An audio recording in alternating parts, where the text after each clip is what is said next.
Welcome to the Slop Temple. We pray this video helps. You already have the essentials, JDownloader and Chrome installed. Now begin pairing. First, open JDownloader and sign into my JD or enable the local web interface under Settings so the app will accept external commands.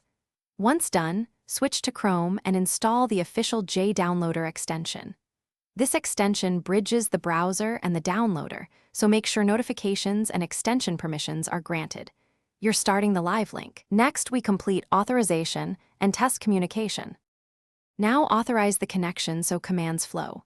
Click the extension icon and select Connect to my JD or local web interface. If you picked local mode, enter the host and port, typically localhost and 9666, and confirm. Then look at JDownloader for an authorization or pairing prompt and accept it. This step validates the extension.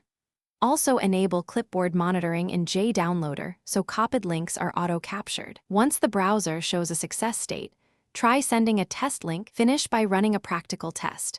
Copy or add a download link in Chrome and confirm it lands in JDownloader's link grabber, then start the download.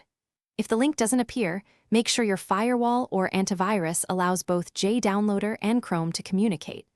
Once done, consider enabling automatic extraction and package naming in JDownloader to streamline workflow. Quick troubleshooting tip. If pairing fails, restart both apps. Reset the extension connection and reauthorize. This resolves most handshake issues. Thanks for watching. Consider subscribing if we helped you.